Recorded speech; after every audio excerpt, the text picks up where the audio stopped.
From Amaya Media, you're listening to Tales of the Trade, a show about the UAE's entrepreneurs and pioneers, and the stories not just behind their companies, but also the communities they brought to life. I'm Chirag Desai. Now, I hope you're staying safe and using this imposed isolation to perhaps take a breather, focus a bit on yourself and the things that the regular hustling life that we're used to doesn't quite let you do. And hopefully also reconnect, albeit virtually, with the people who matter. I also want to take a moment to thank everybody on the front lines.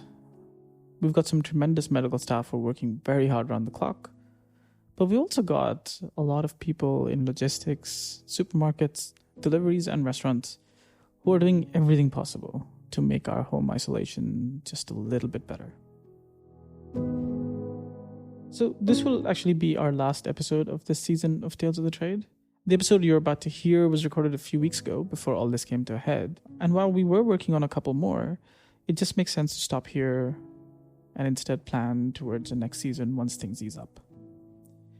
We also had a couple of bonus features in the works. These were due to air in April, and I'm hopeful we'll still be able to share them with you, albeit with a few weeks delay. Now, our focus this season has been around scaling a business.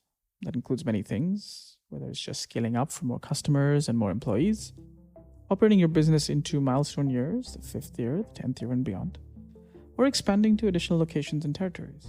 Now, if you remember on season 1, we'd spoken to Tom Arnold, who started out as a chef in training under Shannon Bennett and went on to launch Tom & Serge in Dubai. And his company now leads 6 different F&B brands that operate in the country. And although today's story takes a slightly different approach in the hospitality space, interestingly, it talks about the same characteristic we highlighted with Tom: focus. I don't lose focus at all. I get focused on something. I can juggle a lot of things, but I'm still focused on end result. It's been very clear for me from day one what I wanted to do with this brand. And everything I've been doing is to get to that point. Even though he personally isn't a huge fan of the word, and you'll find out why in a little bit, in today's parlance, our guest today, Samer Hamadeh, is definitely an entrepreneur. In fact, I would go further to say he's a serial entrepreneur. On this episode alone, you'll hear us talk about 5 different businesses he started. And to him, entrepreneurship has a lot to do with having the mindset to just go out and do it.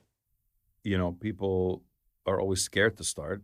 And once you do start and you mess it up a couple of times, you won't be so scared anymore. It's like learning to swim. You just have to do it. You can't just read about it and ask people, what is it like to swim? Jump in the water. So if you're not willing to take that step on your own, that's fine. My dad was super corporate. Like, my dad just retired, and he was in companies and he ran a company that had 25,000 employees in Saudi. It was, for all intents and purposes, was a gigantic, corporate guy. My mom set up an ad agency in Riyadh in the 90s when women didn't work. She set up an all-women's ad agency. So this is within one family where you have a super corporate guy married to a super entrepreneurial woman, So you just have to do it. And my dad would never start his own business. No way. He will never do it. He's not that guy. He doesn't care. He likes being in an organization and corporate. So if you're not ready to jump in the water, to learn how to swim, honestly, get a job, be amazing at it. You might end up running that company in the future, stability and security. But just don't go into something, and if you mess it up once, just that's it. We've all messed up. I can't even tell you the things I've messed up. Now, as you just heard, Samer grew up in Saudi Arabia, but our story begins in Beirut, Lebanon, where he was pursuing his master's. I studied English literature. Most people always look at me like, what? I didn't know that either. Yeah, I studied literature. I didn't do it because I loved it. I did it because it was easy and gave me a lot of free time to do other things that I wanted to do in college that I wouldn't have done if I was in, engineering. But you did a master's in English literature. Half a master's. I left halfway through. I realized I'm done. Like, there's nothing more they can give me. It sounds really like silly and cocky to say, but I have this weird theory about education, at least higher education, that what you're paying for really is the experience. What you're paying for is really making contacts and meeting people that become your friends for the rest of your life, and then you might end up creating something amazing together in the future. So if you're always in the library studying, you're missing out on that. You can just sit at home. So I saw all the majors around me just living in the library. I was banned from the library for a stupid reason. Oh, no, now I want to know the reason, obviously. Okay. I was a kid, mind you. I had friends who were med students and friends that were business students and engineering, and they would sometimes meet up in the library to study. So they'd be like, "What are you doing? Come by." I'm like, "Okay, cool, I'll come by." I had nothing to do. I'd just come by. I didn't even carry a backpack in college. I didn't carry books around. And I would take the RFID stickers off chairs that are there for like inventory purposes and stick them on like my friends' shoes. So when they'd walk out, they'd start beeping. And then people would be like, "What are you taking? What are you stealing?" They're like, "Oh, I'm not stealing anything." And then CCTV footage and they're like, "This is you." I'm like, "It's not me." They're like, "I had long hair." They're like, "This is exactly you." And this is this guy. No, it's not me. And then they're like, "Yes, it's you." So I wasn't allowed to use the facilities for a semester. Your friends didn't realize that you were putting RFIDs on their shoes? No. So I studied literature, and I was halfway through my master's. My younger brother, who was at Embry-Riddle in Florida, one of the best flight school in the world, got a job at Air Arabia in Sharjah. He's like, "I'm moving to the UAE, basically." And my dad was like, "Why don't you, finish up and go meet him?" And I'm like, "I'm just going to go now." He's like, "Okay." So I moved out here, passed up a job at a huge company. I'm talking 2004. They were offering me like almost 20,000 dirhams a month. I passed that up for a production assistant job on a movie with Warner Brothers on Syriana. I can kind of understand why you may have done that, but how did you find yourself there? Oh, I went for an interview at Ogilvy, and the PR director who I was interviewing, and I told him, I'm into films. Me and my brother used to shoot movies when we were kids. We still make these crazy little films. He's like, "You should go. My friend's working with this on this film. You should go meet him." So I went and met him. He's like, "I can make you a PA, but that's about it." I'm like, "Yeah, I don't care, whatever." Obviously, like no money, like not no money, but like peanuts, $800 for like over 3 months. And then halfway through a big scene in the desert, I'm in my cargo shorts and boots. I get a call from Impact BBDO saying the general manager wants to meet with you for like a final interview. And BBDO was like one of my top choice agencies, I would say at the time, mostly because they were in Emirates Towers, and I freaking love those buildings. They're still my favorite buildings in the world. So I went into this interview in shorts at an ad agency. And like you went directly from the because the shoot? I was staying in Sharjah at the time. Like my brother and I were, because he was working for Air Arabia, so we were staying in freaking, I'm not going to go back there and come back. It didn't make sense. I'm like, "Listen, I'm in shorts." He's like, "Yeah, it's fine, just come by." I'm like, "Okay." So, but I'll never forget this guy. His name was Alex Al-Gapan. He moved to Canada eventually.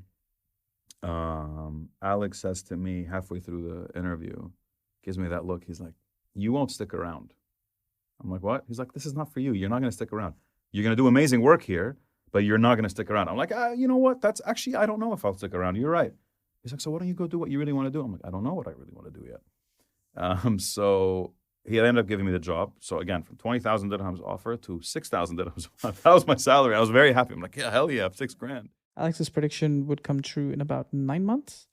When Samer spotted an opportunity within the work of the agency, the various providers they were using to run events, according to him, weren't doing a great job. And so he figured out a way to get in touch with Chill Out Productions. They're a leading events company here that runs, among others, the Dubai Jazz Festival. I was like in half a suit. I refused to wear a tie half the time. I hate wearing suits. Pitched an So idea your to these definition of guys. half a suit is no tie? Yeah, I guess. That's, yeah. I mean, you realize that's more like 90%. Yeah, like 85%. Okay. Let's not get technical right now. So anyway, so I went and sat with these guys, and they're 4 partners. And I said, "Listen, I want to do corporate events. I want to do, I have creative ideas. I want to do corporate events and stuff. I want half the company, but you guys are going to set it up, basically." They're like, "Sure." Again, I would have been happy with like 15%. Obviously, if they hear this now, they'd be like, so they're like, "Sure, take 50%. They're like, "Who's this kid? He's 25 or 20. Yeah, I was turning 25. They're like, "Yeah, sure, go do whatever you want." I went back to the BDO. I quit. What you pitched them was 50% of that new unit that So would I be said, built. Yeah. I want to set up a corporate events management company. I want you guys to take 50%. Your investment in me will be my visa, and you give me an office. So I basically got a little office in their office. It's pretty quick, the rise to profitability. Like a couple of months, we were making a ridiculous amount of money. With me, I was a one-man show. I didn't really have a team. I had like our finance person in the office, but I didn't have like a designer, so I was kind of winging it. And we used to produce the Dubai Film Festival. When I say produce, I mean anything involving audiovisual and production came through us. And I created a couple of new intellectual property brands like IPs, like the comedy convention. We did a huge comedy festival in 2009 at the peak of the economic crisis at the time. But the economic crisis of 2009 did hit his company soon after. And although this brought an end to Samer's event career then, it became a starting point for his life in F&B.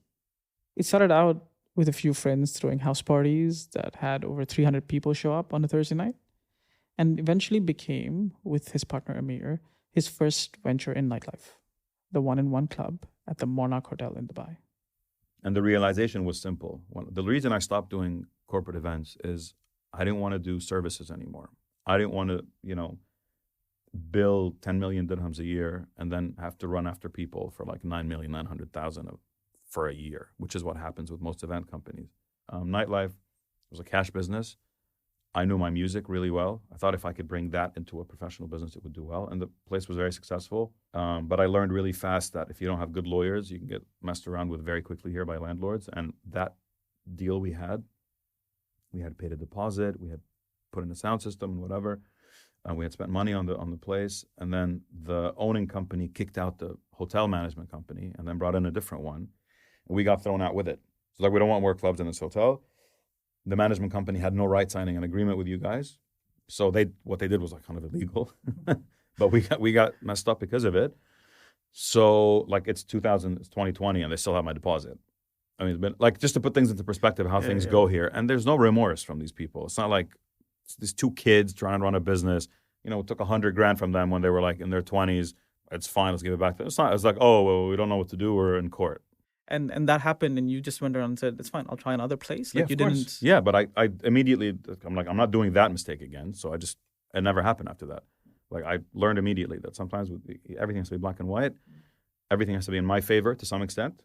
Obviously, most people won't sign things that are to one side. But for me as an operator, investing money in real estate, in a location. Yeah, in a physical space. I can't be a hostage to the landlord. So taking that lesson, armed with a friend who was a lawyer, Samer eventually met the GM at the Address Dubai Mall, who agreed to let them flip over a cigar lounge into what became one of his flagship spaces, Republique, in 2011. I was playing Knights of the Old Republic on Xbox. It's a Star Wars game. So it was just like it was just... No, I was actually on the phone with my friend to Beirut, and he's like, what are you going to call this new place? And I literally picked up the case, the game case, and I was like, thinking Republic or Republique. He's like, oh, that's really cool. That's cool. That might work. And we created this whole identity around it. And it became this like call to arms about like going anti-clubbing. So I went to Rida Rad from TBWA, who was a regular at 1-on-1. I was like, you want to partner up? I always had a huge like advertising crush on TBWA. So I really wanted to work with them. And we all invested in the business together. And, TBWA ended up doing all our marketing. All our creative, and they created something which till today I still think is one of the coolest brands I've ever had the chance of like working on, and it was an amazing experience. We made a lot of money, we made a lot of friends, we made a lot of contacts. We kind of turned the industry on its head in the sense that we were the only club that had queues outside but wasn't doing sparklers.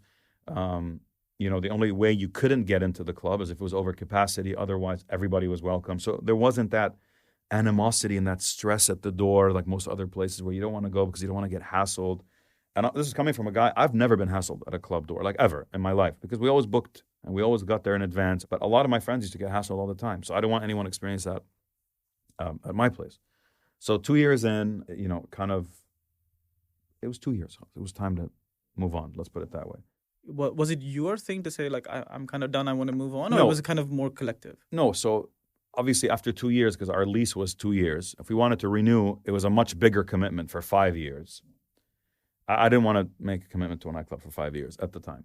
It was just one of those things, like it was a conscious decision. We're going to pay more money and stay here for 5 years when we're already 2 years in, or we just let go. Yeah, we would just close on a high because we were doing incredibly well. Yeah. And again, it just goes to show you, in a market like Dubai, a lot of people sometimes they focus so much on things that really don't add any value. Ultimately, at least in nightlife, it's really word of mouth. It's really what people have to feel if they're going to come back to you all the time. It's a social component as well, right? Exactly. Yeah. It's the third space. That's what F&B is. It's a third space. So you have your home, you have your work, And you have the third space, which is kind of your social environment. So for you to come back we have people that came in every single weekend for 2 years.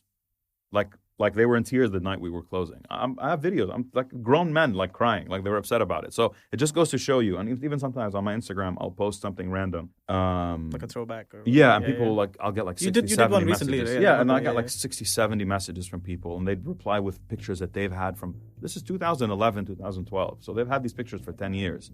I mean, it's something to be able to say that, I had a hand in it.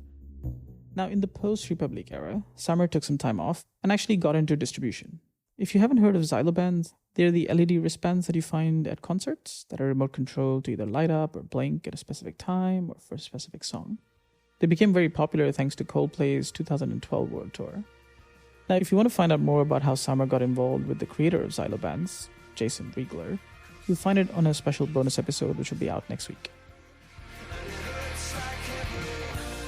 This brings us to 2015.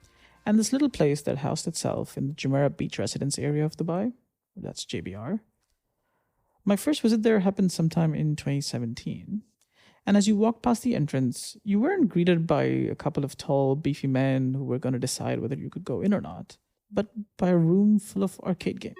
So you had Marvel vs. Capcom from 1998, Street Fighter 2, and many others that you could spend hours playing before you even noticed these two swinging doors in the back that unveiled a lounge space and a bar, and on most evenings, live music. And once again, as comprehensive as all of that was, the idea came to Samer a little bit randomly. Wow, I wish I could tell you where it came from. I was sitting at my pool on my laptop, working on something completely different. I had an idea for something. And then I found an old folder of mine that had arcade emulators. Literally just sitting there like emulators. I had Space Invaders, I had Centipede, Galaxian, I had everything like there. And I started playing. And the music was just put me in this weird mood. And I was really into synth at the time. Like I was, especially now, Dreamwave and Chillwave was like I was always listening to it. So I just started imagining like walking into an arcade now. Like if I just walked into a place that was an arcade, how would I keep people there? Like, well, it's easy.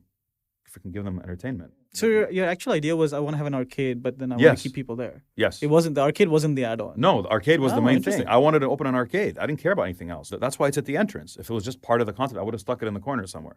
Has he been in Republique? Yeah. The flags used to roll up. So what TBWA did was they created these flags of countries, but instead of countries, they were like musicians. So Freddie Mercury had a flag, Kurt Cobain, Madonna, Prince, Michael Jackson, and these flags would roll up, and then we'd project live concerts on the walls.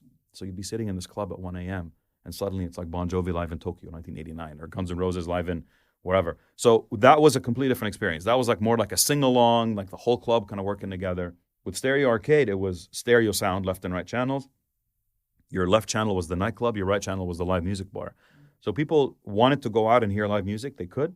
They wanted to go and party and dance. They could. So the people sometimes that went to the bar side versus the club side were from two different worlds. They would never under any circumstance would they ever connect in the same place. It's impossible. Someone like my biker friends would be in the bar. They would never set foot in the nightclub. And they were there every day for like 3 years, and they never went into the club. They were just there for the live music. Stereo Arcade was wildly successful as a concept. But by 2018, things had started to take a turn. This was the first time he'd raised money, and he had 15 shareholders, which meant it was turning into a case of just too many cooks. People had different visions for what the brand should be and shouldn't be. I owned the brand, but I was still trying to be as diplomatic as humanly possible. Unfortunately, in this business, sometimes you have to stand your ground on certain things. There was a lot of that, but once you have a lot of that happening internally, it just trickles down. So, and we started minimizing the bands because we realized how much money they were costing us, and they weren't really bringing in the footfall because the hype was starting to die down. So once the hype started to die down, we realized that people were really coming because it was hyped up for 2 years. But 2 years is not bad for hype. And then we stopped live music, which was really painful for me because I love live music. I remember I'm being very disappointed when we walked in and we were told that. Yeah. And we were ready to go. Like we had 7 nights a week of live music, which was insane. Some of my favorite bands, like not just from Dubai, like ever, like Vandalite, they used to come play in stereo. And the Box Stones used to play there. Like we had everybody. Abri and the Funk Radio. I mean, we had so many of these guys that came through. Odyssey from DC did a gig there. We did something with Red Bull. So we had so much activity going on. People were not spending money anymore. So I started seeing a dip in the market overall, and I'd speak to other friends that own other clubs, and they were seeing it as well. Then eventually, you're making a quarter of what you used to make, and you can't sustain the business anymore. Sometimes, killing a project is the smart thing to do. So me asking people to sink in more money, and we all lost money on Stereo Arcade. If we were going to sink in more money, so to make that amount of cash and revenue, you need to spend that much on everything else. It wasn't like you just open the doors, people would walk in and you're done. No, you had to spend X amount to do X times 2. It's a fact of life. You look at the budget, some of the bigger clubs here, like Skybar or like White and Soho Garden. I mean, their staff costs are astronomical. I mean, I can't even imagine how many zeros are in there. But the reason they're successful is they had a humongous team behind them, and they've treated their team incredibly well.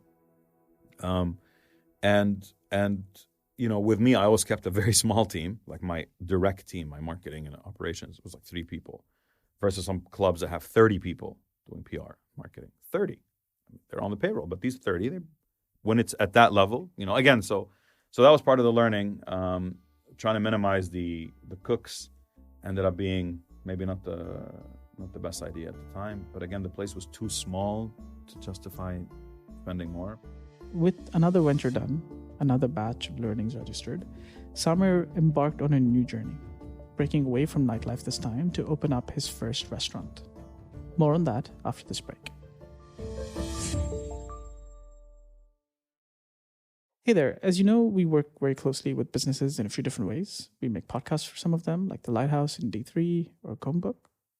And many companies partner with us, and you hear their ads right here during this break. We wanted to share with you some local businesses that could use your help. And today I'd like to tell you about one of our guests from Season 1, Frying Pan Adventures. They're a lovely sister-run food tour company showcasing the city and its hidden gems. Here's Arva Ahmed, their chief executive muncher. For the past 7 years, our small but really passionate team has been taking people on walking food tours around Old Dubai. We're invested in the little guy, in the street corner heroes. But right now, our business, like many others in the global tourism industry, has come to a complete standstill with the COVID-19 situation. So I've got a request for you. Please help us keep the lights on by getting a gift voucher for a future tour. I know going outdoors feels like it's never going to happen again, but it will. And when we do, we're going to help you experience Old Dubai to the fullest. Your voucher is going to be valid for an extended period of 2 years, and you can get it for any amount, big or small, using the 10% discount code SAVE10. You won't just be helping us get through this difficult time, but you'll also be supporting the small restaurants on our tours that we'll visit and buy from once things get back to normal. You can grab your voucher anytime before April 30th at fryingpanadventures.com. Thanks for helping to make a difference. Once again, the code to use is SAVE10 for 10% off. You'll find links to their site in the show notes, along with a link to the episode from Season 1 if you'd like to get to know more about them. Welcome back, I'm Chirag, and you're listening to the season finale of Tales of the Trade from Amaya Media. By the time Stereo Arcade was closing up in 2018, Samer Hamadeh was already digging away at his current business, a modern Japanese-inspired space called Akiba Dori. And although by now Samer had been in the F&B space for about 7 years, this was actually his first foray into something that wasn't a nightlife venue. Ultimately, everyone talks about exits in every business. It's like the dream, right? Maybe tech, it's a bit more heavy than F&B. But with F&B, if you don't have a brand you can replicate easily, you're not going to exit ever. It's going to be a one-off mom-and-pop store, open it in some neighborhood in New York City and just live there. With Akiba Dori, I wanted something that I could take anywhere and it would stand on its own 2 feet. So starting with Dubai Design District was a very strategic location for me. So corner unit, ground floor, high ceilings, incredible client base there, wonderful landlords, super supportive, everything we've ever needed. They were always there. Even silly things. And D3 opened up a lot of doors. How did you narrow down on the concept you actually narrowed down on? Because as you mentioned as well, like you were not into the cooking and the chef. I'm still not into it. But you have created a very niche concept. So I wanted a concept that can still be super competitive in this market. Because at the end of the day, people still want to go out. People still want experiences. So if I can give them an interesting experience in a Japanese space, then it's a win-win. For me, the Japanese options in the city were either fast food, like food court style, or high-end. I wanted to be in the middle. But I didn't want to be in the middle and do a traditional Japanese restaurant. And I've never been to Japan. So how would I open a restaurant that's traditional if I've never even been there? That's one. Two, I actually hate the word traditional and authentic. I think they're horrible words. I think they should not be in the language. You should not call your brand authentic if you're not in that city with your. It doesn't make sense to me. So I don't want to do an authentic Japanese. I wanted to do a random Japanese concept that doesn't look like anything out of Japan. But people might think that it is Japanese because, yes, these are Japanese elements. Akiba short for Akihabara, which is an area in Tokyo that now is known for, the otaku are there, the kids that are like always on video games and the big fans of manga and anime and everything. But before all of that, I always go back. I don't know why I'm stuck in the past, but I went back to after the war when U.S. soldiers would come to Japan and where what they call the tourist jacket was born, where they would bring baseball jackets, like Letterman jackets from the U.S., and they'd ask a tailor to rip out the arms and like put in like these really cool Japanese embroidery arms on the jackets. And that whole industry was born out of that. These same guys who wanted to get American products could only get it in Akihabara. It was like the black market or the gray market or whatever you want to call it. So I thought if I was going to open a under the radar kind of like illegal goods store, what would it look like? It would look like super bright, lots of colors, very confusing for the authorities. So that's how my brain works. It's weird, but that's how it is. So I created this fake indoor street, but I don't want it to be kitsch or cheesy. So no one's going to believe they're on an indoor street. Nobody in their right mind would say, yes, I'm in an alleyway. So I wanted to make it ridiculous, which is why the big signs are there, the big arches are there, the arcade's there, the cobblestone interior, which is annoying for like my staff because they're always like, oh, the tables get stuck and whatever. We fixed a lot of those anyway. It was one of those teething pains. But so that's how the concept came about. And then I kind of put it together, worked on the brand, and it's very important for me to always own a brand. So Akiba Dori, if you Google Akiba Dori, it's just Akiba Dori. There's no other Akiba Dori in the world. Even if you Google Stereo Arcade, there is no other place called Stereo Arcade. Republique was different because Republique is like such a freaking French thing, La République. So you can't really own it. Now, the cuisine of Akiba Dori is niche in and of itself, but there is one element that stands out. A Neapolitana pizza oven.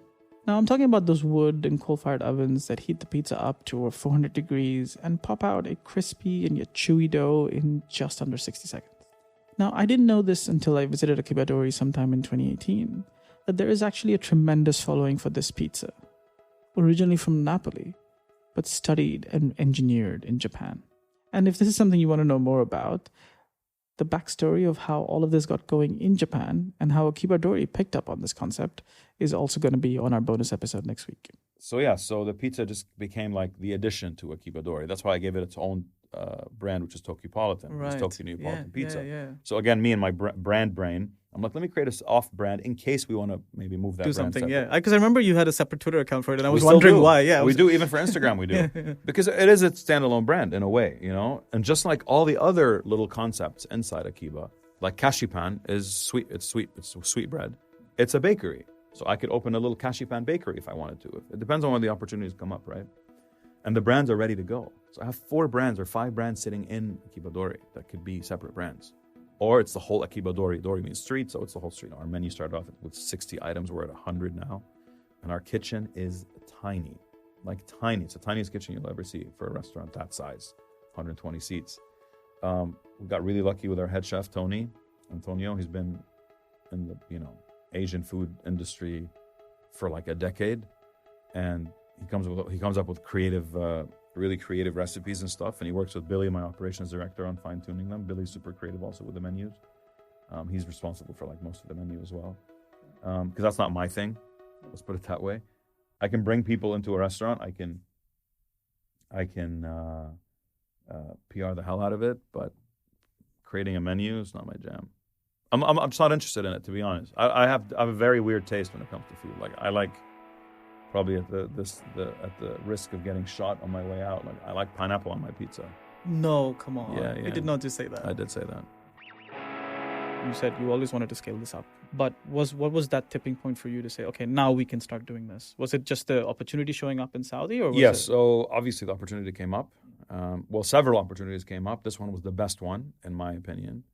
and the opinion of my shareholders, of course, because we studied a lot of things together. It's a very diplomatic kind of structure to some extent, obviously. I own the brand at the end of the day, but I'm very cautious and careful with it, and I like to share the wealth. So the right opportunity, right location, right partner, right time. We've been working on Jeddah for over a year now. But when you're mapping out other cities that you're looking at, what kind of criteria are you looking at when you're picking them? Is it just right time and you feel right about it? You get a lot of information on the city. You get the high traffic areas. Are there students next door? Is it a student only town? I wouldn't. There's a lot of factors. So it's a lot of demographic factors, I would say. Also, how protected you are legally, the kind of partner you have there. So there's a lot of elements that come into play. And me surrounded by lawyers. My father-in-law is a lawyer. My brother-in-law is a lawyer. 4 of my shareholders are lawyers. There's a lot of questions most people wouldn't even think about asking that we ask before we look at it. But you haven't yet opened Saudi, and you're now sort of already putting the foot in the door for 4 other options. Correct. What is the basis of that decision to say, look, I can expand to 5 more locations and get them up and running? I'm working it backwards. I know what people want to buy. I know what kind of F&B business, either PE firms or other conglomerates want to buy, and I'm building what they want. Okay. Which is scalable business, cash rich to some extent, very low overheads, and it's just a sexy investment. So I know what number I need to get to sell where I want to sell it, so I can go do it all over again somewhere else. From an investment point of view, obviously, as you mentioned, again, you're spending double of what an average restaurant is spending perhaps in Saudi, in Jeddah. Only on hiring. Staffing it, what most people do is they'll hire someone that works for another restaurant. Yeah, so they're like, we'll just get whoever. Like I have a restaurant, I was looking at a restaurant next door, not next door, but somewhere in Saudi. They pay half what I pay in salaries, but they need triple the staff. Obviously, because that's competence is an exactly. issue. So for me, I'm getting the best of the best, and I'm going to make sure they're rewarded because they look after my business at the end of the day. My staff, my team, they're more important to me than anybody. Like literally number 1. Number 2 are my customers. Number 3 are my shareholders. Number 4 is I'll say number 3, my shareholders and my brand are tied. And they know this. They're not jealous. They're fine with it. But my staff, especially my team, my core team, like I'm not hands-on with stuff. I believe people know what they're doing.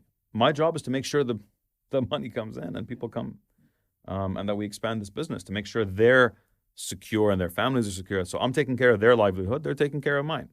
And I don't want a customer's first impression to be, wow, the staff here are a disaster. It's just, they're just opening, so it's fine. We never heard that in Akiba Dori. No one ever said, oh, there's the first week, they're crap. Nobody ever complained about the service. We had one complaint once when the pizza started running out, because we used to make half what we used to make now. We make like a limited amount and then we stop making more. So we're good with that. And because we pay better and we treat our customers the way they treat us, which is super loyal, and give them the best possible service. Let's put it that way. And you anticipate, I think, from what I can gauge from what you're saying, that you will replicate that in Jeddah, for example, when it opens. Of course, it has to be perfect. You can't go. People go in and say, "Oh, we can always, figure it out after." No, you don't get 2 chances with new restaurants. But you see that a lot here. You see, there's the soft opening, and they're always like that. And they apologize. Sorry, it's a soft opening. Why? Why'd you open? Take an extra 2 weeks. Train your people. It's not the end of the world. All good restaurants do it. But is it a financial thing? No, it's a experience thing. Experienced operators would never open without training, ever, no matter what anyone tells you. If you were to draw a parallel for Akiba Dori, not necessarily in the region, but just worldwide, what would... Wagamama, in terms of what they were known for and how fast they grew and how long it took and then to sell, it was exactly that. That would be a good roadmap for me. And so from back when he jumped on a plane over a decade ago to come down to Dubai, joining his brother, and see where life would take him, to churning out a successful venture after another, to launching Akiba Dori, which he's now looking to export out of the UAE. He has the confidence today to be able to say that he can both spot a good F&B opportunity and leverage it into a business. And for Samer, it all comes back to being here, physically here, in Dubai, which he believes was key to some of his success. Dubai is, at least for me, it's the best place to be in the world for public relations. If you get something successful here, it's much faster for you to get it everywhere. People discovered Akiba Dori not because we were in D3, but because we were in Dubai. If I had opened Akiba Dori in Beirut, probably wouldn't have gone anywhere.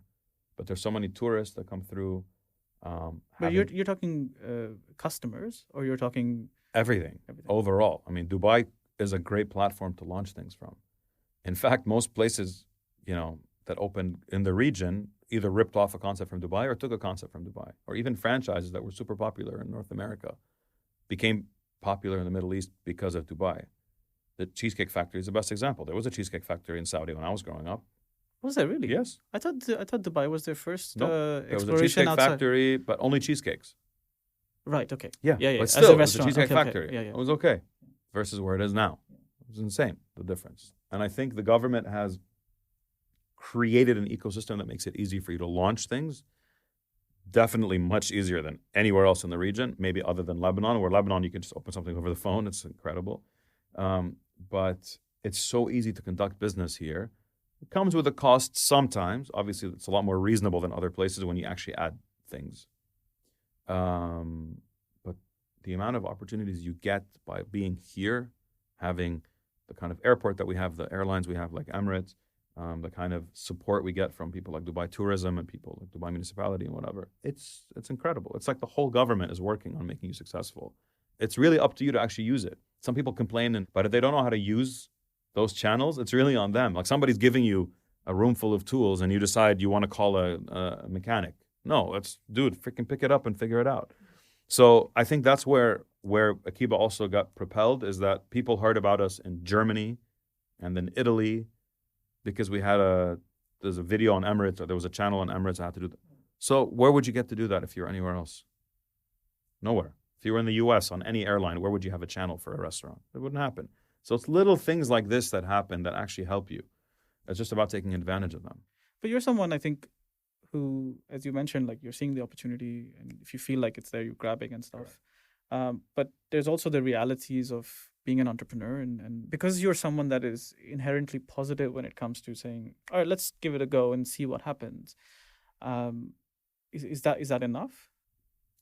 It's a start, but again, you can't ask someone, like, how do I do this, or how do you think? Because honestly, no one took my hand when I was 25 and I wanted to set up my own business. I didn't have someone telling me, you should do it this way. I had to freaking wing it.